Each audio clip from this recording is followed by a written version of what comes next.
बंधु को कार में बिठाकर ले जाते हैं। बंधु को बहुत ज्यादा दर्द हो रहा होता है। सब लोग कहते हैं कि जल्दी से बिठाओ बंधु को, तभी वह आगे वाली सीट पर बैठने के लिए कहती है तो रमन उसे बिठा देता है। इतने में रोमी के हाथ में लग जाती है तो एसपी अभिषेक उसे अंदर करता है, मगर इतने में गाड़ी चलती ही नहीं है। बंधु कहती है कि धक्का लगाओ जल्दी से, तभी रोमी अभिषेक धक्का लगाते हैं। बाहर जाओ क्योंकि गाड़ी जाम हो जाती है, बारिश का टाइम होता है। इतने में गाड़ी चल जाती है तो वह दोनों को बाहर ही छोड़ देते हैं। बंधु कहती है कि पागल हो गए हो, जल्दी से उन दोनों को भी अंदर करो, तभी रमन उन दोनों को अंदर कर देते हैं और रोमी के हाथ पर बहुत ज्यादा चोट लग जाती है, उसे दर्द होता है। इतने में हम बाला को देखते हैं जो कि बाला के पास फोन करता है। रोमी कहता है कि मुबारक हो, तुम्हारा बच्चा आने वाला है,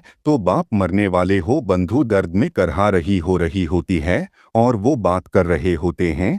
तभी बंधु कॉल ले लेती है और कहती है जल्दी से तुम आ जाओ। तभी बाला कहता है कि तुम चिंता मत करो, यहाँ पे बहुत ज्यादा बारिश हो रही है, मगर मैं पूरी कोशिश करूंगा निकलने की। अभी मैं निकलता हूँ यहाँ से। फिर वो अपने क्लाइंट से कहता है कि मेरी बीवी के बच्चा होने वाला है, मेरी बहू के तो मुझे जाना, तो वो उसे जाने की परमिशन दे देता है। इतने में हॉस्पिटल में दो औरतें बीमार होती है तो उन्हें भी गाड़ी में बिठा लेते हैं। वो दोनों को जल्दी से गाड़ी चकाचक भर जाती है। अभी जल्दी से वो गाड़ी जाती है तो इतने में वो औरत कहती है कि ध्यान से गाड़ी चलाओ ना, और क्या तुम मेरे पीछे पड़े हुए हो। तो रोमी को डांटने लग जाती है। रोमी कहता है कि अगर तुम्हें इसे ना नहीं निकाला ना उस औरत को, तो देख लेना भाई। तभी इतने में हम देखते हैं कि एक गाड़ी पर आदमी जो है उसके पैर में लग जाती है। तो रोमी और अभिषेक क्या करते हैं तो उन्हें भी अंदर गाड़ी में है ना भर देते हैं।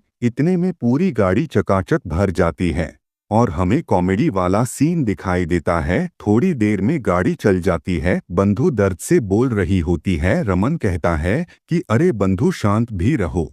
इतने में रमन के बारे में सोचकर इशिता कहती है कि क्या मैं एक बार कॉल करके पूछ लो उन्होंने खाना खाया या नहीं खाया। सिम्मी से पूछती है। अभी उसके सास कहती है कि तुम कुड़ियां की ना यही परेशानी होती है कि हमेशा अपने घर वालों के बारे में सोचती रहती हैं कि वो आराम से ठीक होंगे। मैंने कहा है ना कि वो अपनी जिम्मेदारी निभा लेंगे, और तुम इशिता ज्यादा परेशान मत हो। मिहिका आती है और टिकट लेके मूवी की और कहती है कि चलो हम मूवी देखने जाते हैं। इतने में सब लोग मूवी देखने के लिए निकल जाते हैं। रमन हॉस्पिटल पहुंच जाते हैं। जल्दी से जो भी आदमियों को ठूसा हुआ होता है गाड़ी में उन्हें बाहर निकालते हैं। बंधु को भी बाहर निकालते हैं, व्हील चेयर पे बिठाते हैं। जल्दी से बंधु कहती है कि जल्दी जल्दी मुझे लेके चलो, तो बंधु को बहुत ज्यादा दर्द हो रहे होते हैं। रमन बंधु को लेकर हॉस्पिटल पहुंच जाते हैं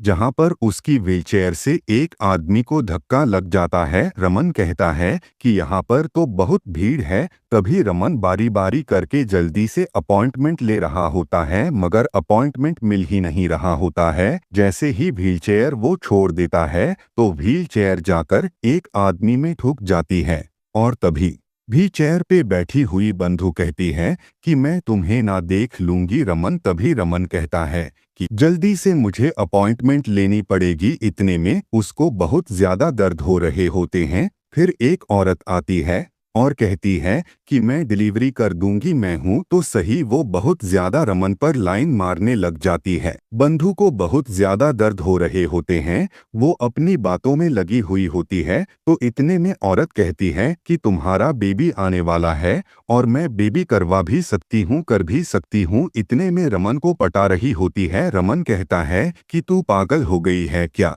जल्दी से तुम्हें डिलीवरी करो। दूसरी तरफ हम देखते हैं कि इशिता रमन के बारे में सोचती है। इतने में बाला का कॉल आता है तो उसकी सास कहती है खुद कॉल नहीं करा तो बाला से करवा दिया। तो बाला का कॉल वो रिसीव कर लेती है। इतने में बाला कहता है कि रमन कितनी बार कॉल कर रहा है, तुम कॉल क्यों नहीं उठा रही हो।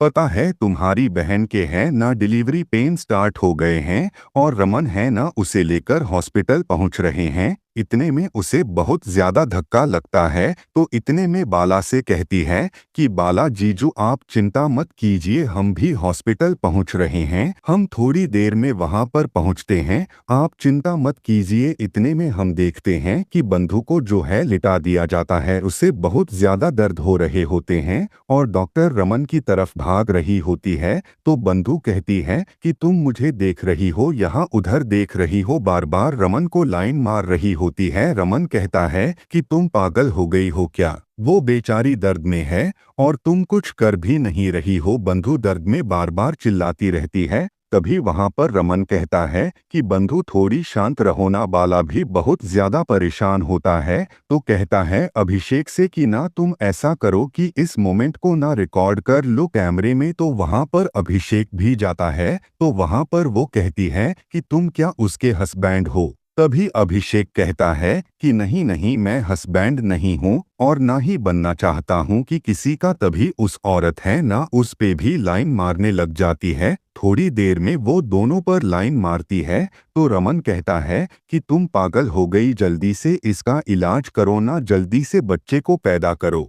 इतने में हम देखते हैं कि सब लोग जो है घर पर आ जाते हैं। आदि अपने दादा और नाना को सब कुछ बता देता है। इतने में बंधु का पहला लड़का बहुत ज्यादा परेशान होता है कि मुझे अपने घर जाना, मुझे अपनी मम्मा की याद आ रही है। इतने में कॉल करता है उसका पापा इशिता के पास कि तुम ठीक तो हो ना। तभी इशिता कहती है कि आप चिंता मत कीजिए, मैं हॉस्पिटल ही जा रही हूँ, आप चिंता मत कीजिए। इतने में आदि जो है बंधु की बेटे को संभालता है और कहता है कि चलो ना हम खेलते हैं और मेरे पास बहुत ज्यादा टॉयस है तो उसे अपने साथ ले जाता है। इतने में बंधु को बहुत ज्यादा दर्द हो रहे होते हैं और डॉक्टर अपनी बातों में लगी होती है और रमन को समझ में नहीं आता कि इस परेशानी से कैसे निकलो। दूसरी तरफ इशिता आ रही होती है क्योंकि बारिश बहुत ज्यादा होती है। फिर यहीं पर एपिसोड की एंडिंग होती है। वीडियो पसंद आई हो तो लाइक, चैनल को सब्सक्राइब कीजिए। अब इशिता करेगी अपनी बहन बंधु की डिलीवरी। अब देखते हैं